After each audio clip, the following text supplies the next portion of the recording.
Hey everyone, welcome to another podcast of Living a Full Life. We got a really special guest this week. We're going to be talking more about sleep.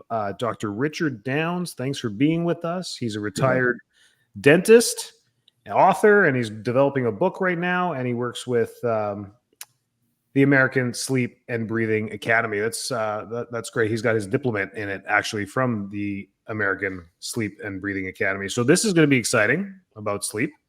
Thanks for being here. Tell us a little bit about you. How did you get into all this as a dentist? Well, about 15, actually closer to 18 years ago, I was practicing and I saw a course advertised on dental sleep medicine.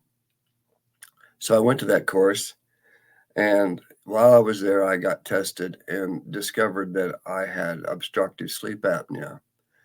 Now, obstructive sleep apnea is where your tissues close down and you actually have an obstruction to taking a breath. And this happens when you're sleeping. And most people recognize it or don't recognize it, but should be recognizing the fact that when they snore, that's actually a sleep obstruction.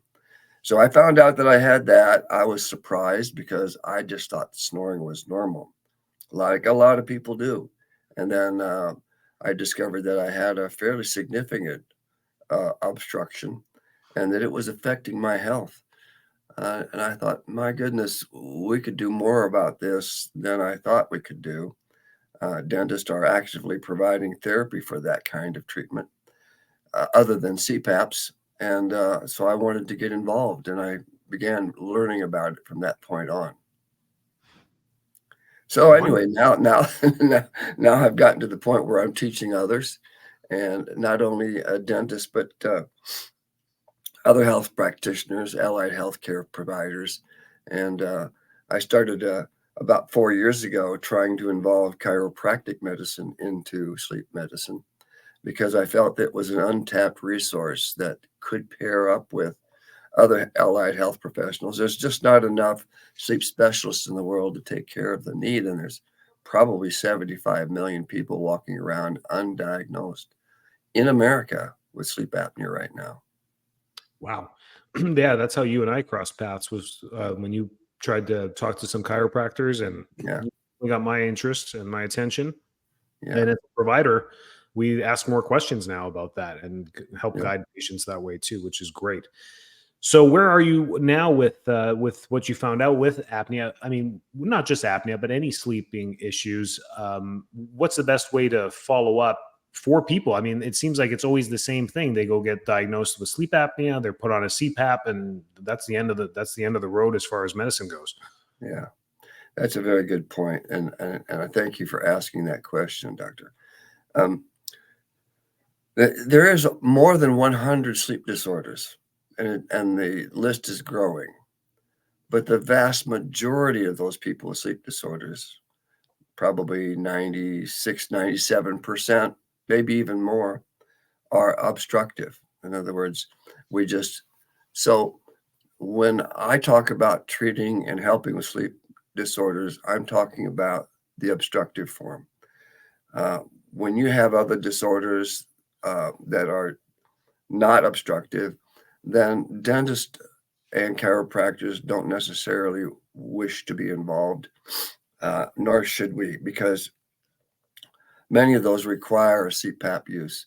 Now, you talked about CPAP, and it's kind of ubiquitous in this country.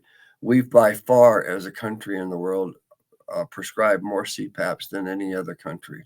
In Europe, actually, oral sleep appliances that dentists make are actually more prevalent and more used than CPAPs are.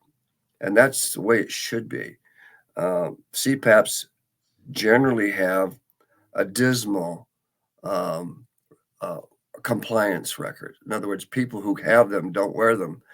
50% don't wear them. And of the 50% that do wear them, their definition of success is that they get 4 hours of sleep on the CPAP per night, or 17 days per month. So that's a dismal standard. That's a very low standard. In my opinion, it's not so when you're talking about 50%, you're looking at a kind of a skewed optimistic figure, because it's really lower than that. It's pretty bad.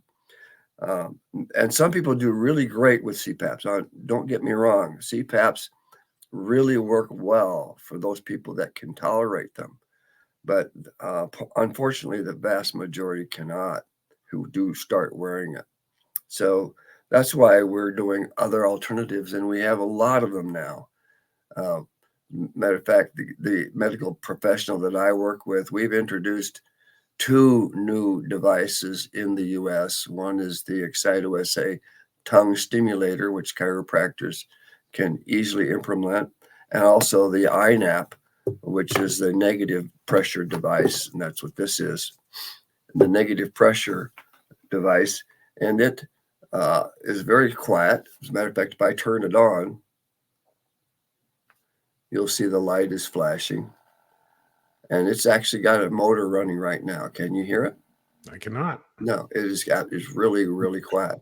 And then this little interface goes in the mouth, and a little shield goes under your lips.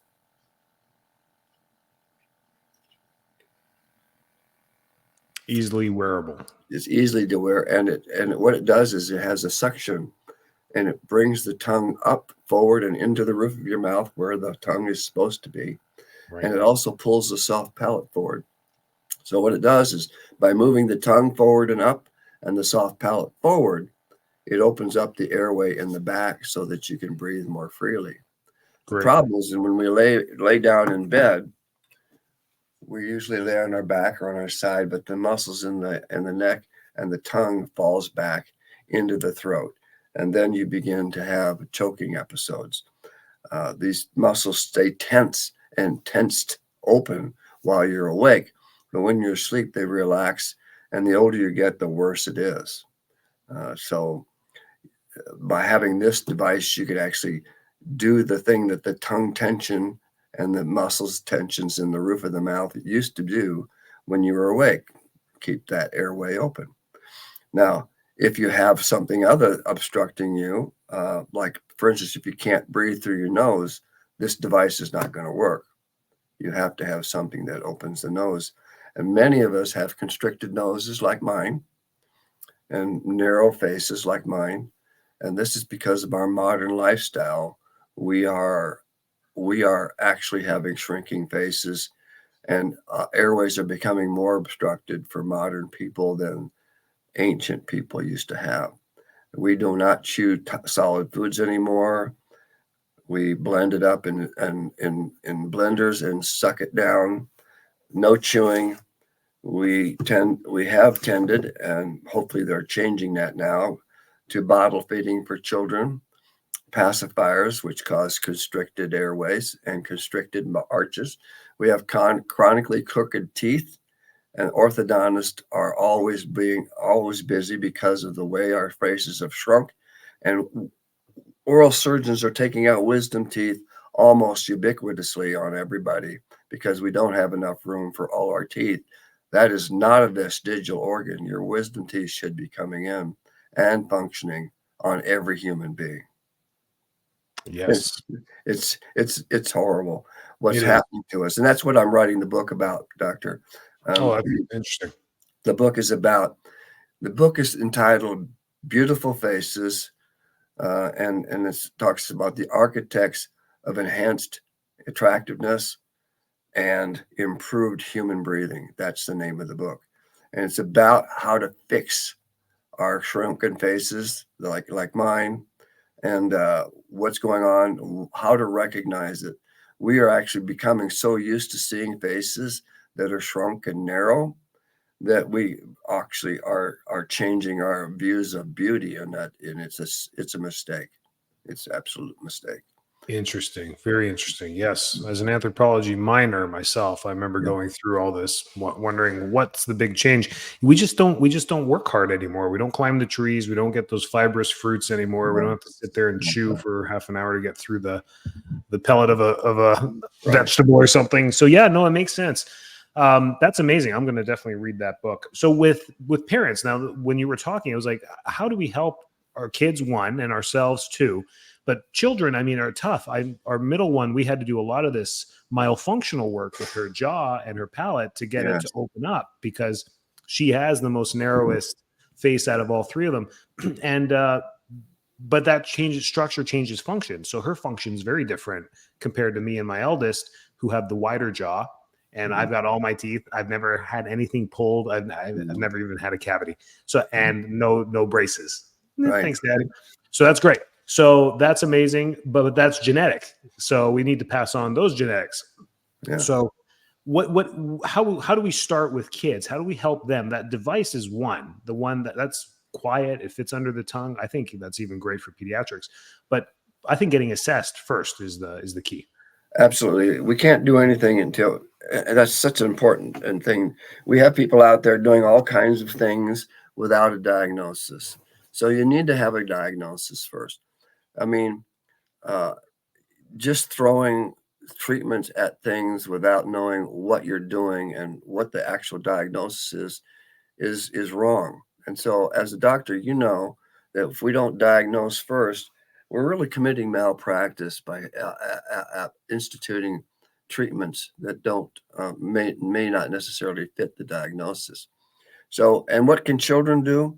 Well, parents could start by, one of the biggest problems is eliminating sugar and refined carbohydrates from the diet.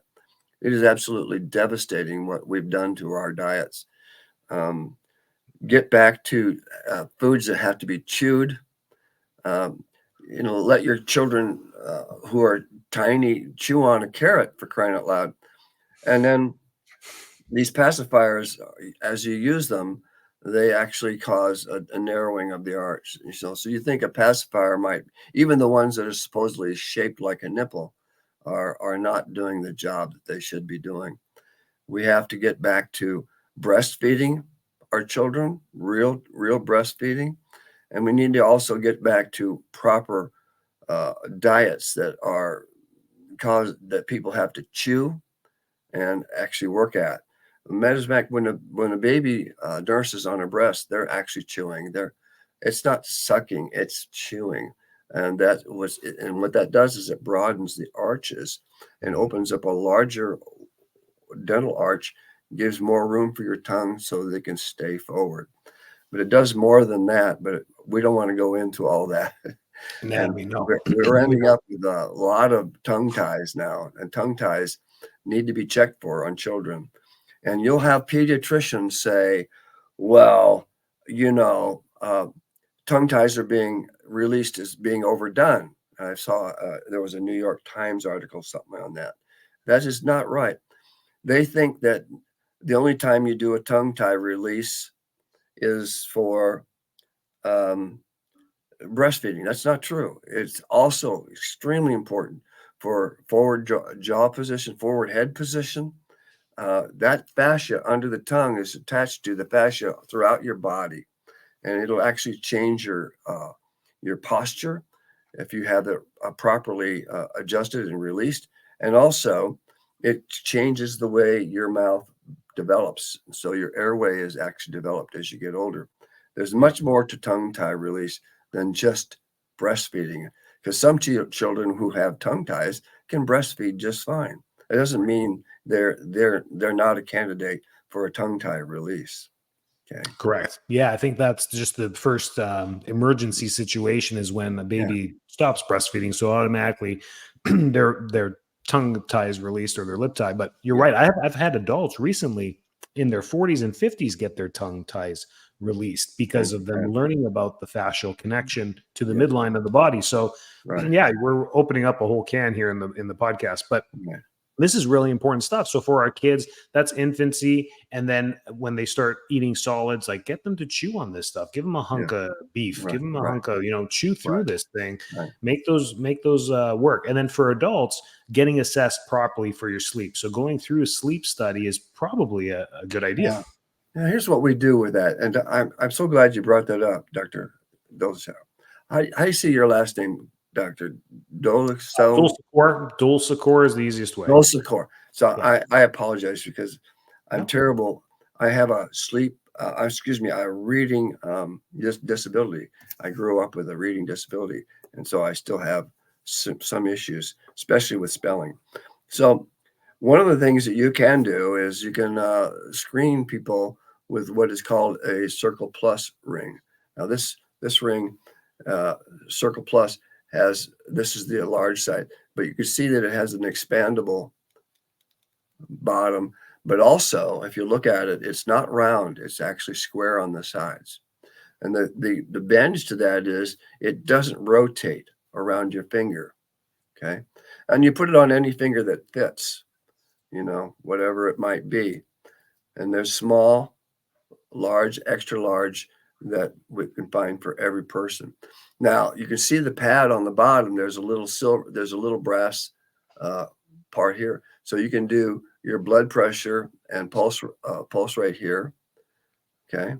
And then also in the night, it'll actually measure HRV and what is called the oxygen desaturation index. This is a medical device. Unlike an Oura ring, this is actual medical device, and it does much better job. It actually measures about almost 100 things per second, 100 data points per second. Yeah, it's a So simple ring. this will not last all day long like an Oura ring will, because they take readings every 10 to 15 minutes. This one takes a reading every second. So it is truly a ring that you can use to help with screening. Now, what I would do is send this home with the patient, have them use it a couple of nights, and look at their stats and see if you have abnormal readings. If you do, it doesn't diagnose yet. This just is a screening tool. And you can also use it to titrate treatment. In other words, if you do something, and then you could monitor them each night to see if whatever you're doing is working. And you can actually have them adjust things to see if you got it working. So this gives you true data to know if you're making progress. Now, if these are abnormal, then I have them go and get an actual sleep study, which is a different ring. We have another one, and one is called a night owl. It fits on the tip of your finger. You don't have to go to a hospital. And the other one is something like this with a lot of dials and readings on the top. And it will give you an actual sleep study that a physician can do a diagnosis with. I, as a dentist, no one can do a diagnosis other than a medical practitioner with a sleep degree. That's just the way the rules are written, and I'm fine for that because I don't want to Neither treat. do I. I Yeah. do not want to treat the 100 sleep disorders that are out there. I'll No. stick with what I know and what I can do, and that's the vast majority of people that have obstructive sleep apnea.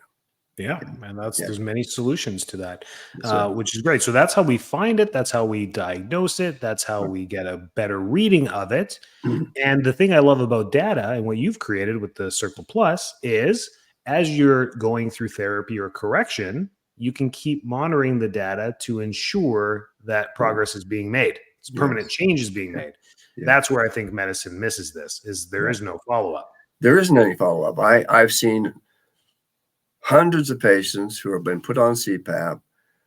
They've stopped wearing it in 6 months, and they're never followed up with. That's it. I don't know how they get away with that. I really don't know how. And by the way, this ring, we're working with the company right now on their back office data to do cloud recordings automatically with the patient.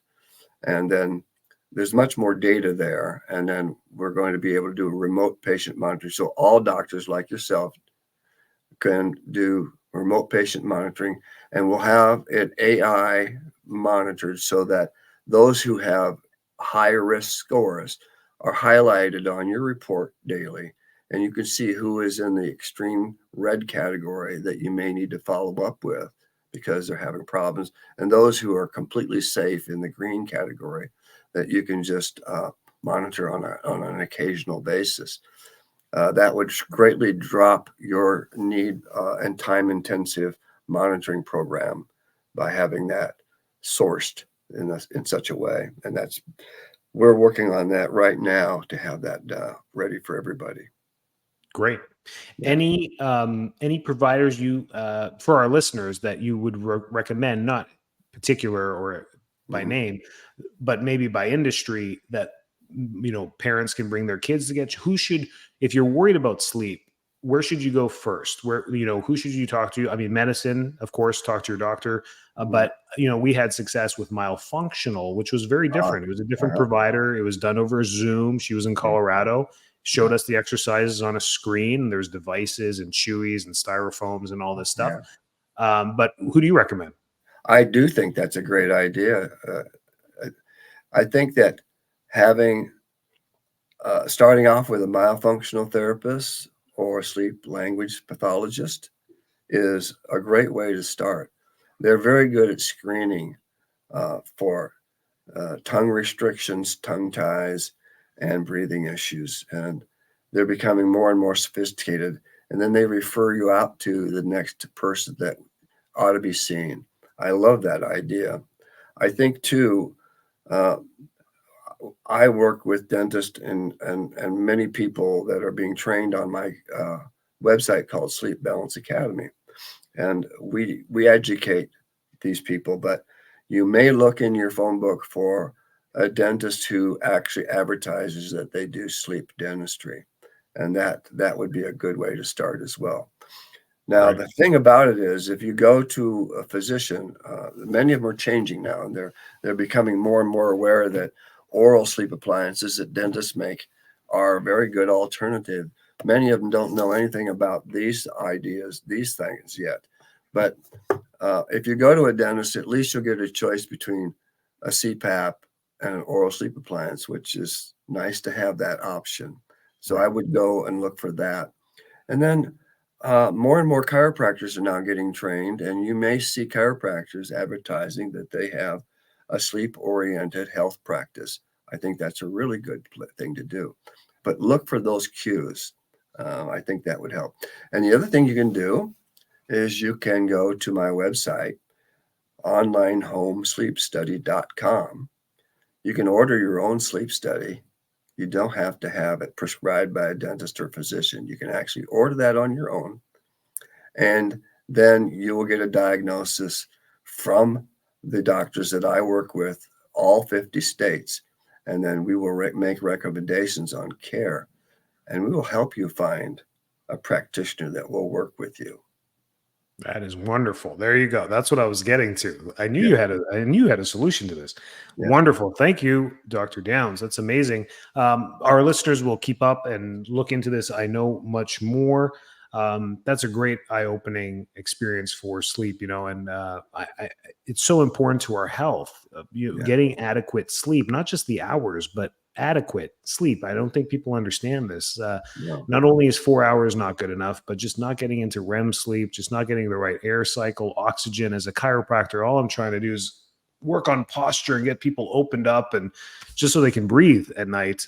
So I get it. It's absolutely wonderful to help people, but it's tough to get them the right help. And especially for you, they're calling you from all over the country.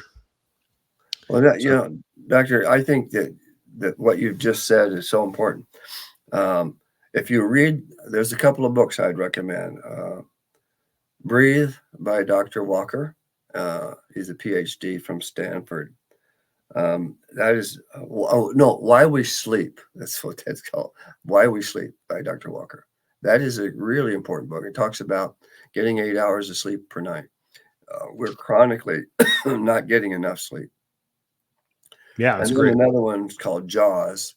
I can't remember the name of the authors, but Jaws is a very good one. And then the last one is Breathe. I think it's called Breathe by James Nestor. Very excellent about nasal breathing. It's how important it is.